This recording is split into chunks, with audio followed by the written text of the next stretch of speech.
Monsieur le directeur de la communication, représentant du ministre de la Communication, Madame la représentante de l'ambassade de France, Monsieur le représentant du directeur général de la Maison de la Presse, chers partenaires, chers panélistes, chers invités, chers camarades journalistes et jeunes reporters, c'est avec un immense plaisir aujourd'hui qu'on se retrouve à la Maison de la Presse pour un panel qui marque le début d'une ère.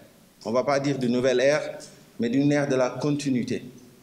Parce que ce programme a été initié par, on ne va pas dire l'ancien bureau, mais avec le dynamisme du président Migui Maram Ndiaye qui a su démarcher l'ambassade de France, qui nous ont accompagnés, mais pas que. Le ministère de la Communication, de par son dynamisme, de par sa volonté d'accompagner les jeunes reporters, d'être à leur côté, nous a aussi accompagnés et on les remercie pour ça. Aujourd'hui, ceci marque une étape dans la formation continue, dans la manière dont nous, on veut impacter les jeunes reporters. L'UNESCO a choisi la thématique de l'intelligence artificielle, qui s'inscrit notamment dans nous, ce qu'on va aborder dans nos différentes formations en continu. On va faire beaucoup de formations, on en fera plusieurs. Et ça, ce sera pour vous, les jeunes reporters. Ce sera pour vous, les jeunes étudiants, encore en école de journalisme. Parce qu'aujourd'hui, la Convention des jeunes reporters veut continuer dans cette dynamique, vous accompagner dans vos spécialisations, vous accompagner pour que ce métier puisse encore regorger de profils talentueux qui puissent aider les Sénégalais au quotidien à prendre les bonnes décisions. Et ça, je pense que c'est le rôle de la Convention des jeunes reporters. Parlant des ambitions du nouveau bureau, avant d'en venir aux objectifs de ce panel et de cette journée, je pense qu'aujourd'hui, on a l'ambition de sillonner tout le territoire sénégalais. On a aussi l'ambition d'accompagner les jeunes reporters qui sont dans les rédactions, mais on a aussi l'ambition d'accompagner ces jeunes reporters qui sortent des différentes écoles, mais qui se disent « on veut entreprendre ». C'est pour cela, monsieur le directeur de la communication, on prêtera une oreille attentive cet après-midi lorsqu'on lui parlera de financement des entreprises de presse dans la phase 1, parce qu'il y a beaucoup de jeunes reporters qui souhaiteraient entreprendre, mais qui malheureusement ont des restrictions liées par rapport à la limite d'âge, parce que beaucoup ne peuvent pas être rédacteurs en chef, parce qu'ils sont très très jeunes, mais ils sont ambitieux et ils sont talentueux. Beaucoup de jeunes reporters, membres du bureau ou qui ne sont pas membres du bureau ou qui sont membres du comité directeur, ne sont pas dans des maisons de presse. Donc il faut leur donner l'opportunité de constituer des consortiums, des start-up médias qu'on va accompagner. Et je pense que la plateforme de la déclaration des médias doit prendre en compte ces jeunes profils qui veulent aussi s'investir dans les médias et qui veulent aussi entreprendre. Parce que quand on parle d'entreprendre, ce n'est pas dans les autres secteurs, mais dans le secteur des médias, il est très très important de prendre en compte cette ambition des jeunes reporters. Un autre point très important, c'est l'engagement. Chers camarades, il est très important que tout un chacun parmi nous s'engage au sein de la Convention. Ensemble, on peut faire bouger les lignes. De plus en plus, notre métier est stigmatisé.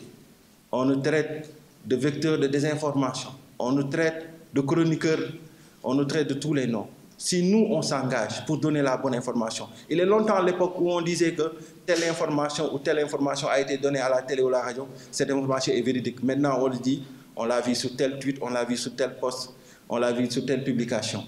On doit occuper le terrain, être ces gens-là qui sont des soldats de la désinformation. Et en parlant de soldats de la désinformation, la Convention mènera le combat. On s'assurera que dans toutes les rédactions du Sénégal, qu'il y ait des desks dédiés à la désinformation. Parce qu'on doit lutter contre ce fléau. Aujourd'hui, la désinformation est en train de salir la réputation des journalistes.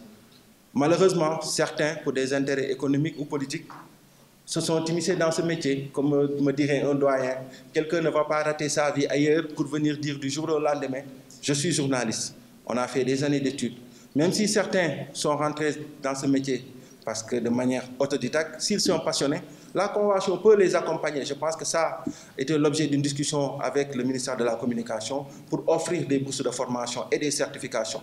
On se battra pour chercher l'argent, pour vous donner de très bonnes formations. Mais on a besoin de vous pour mobiliser sur le terrain et pour montrer que les jeunes reporters sont présents. Je pense qu'aujourd'hui, tout le monde est interpellé.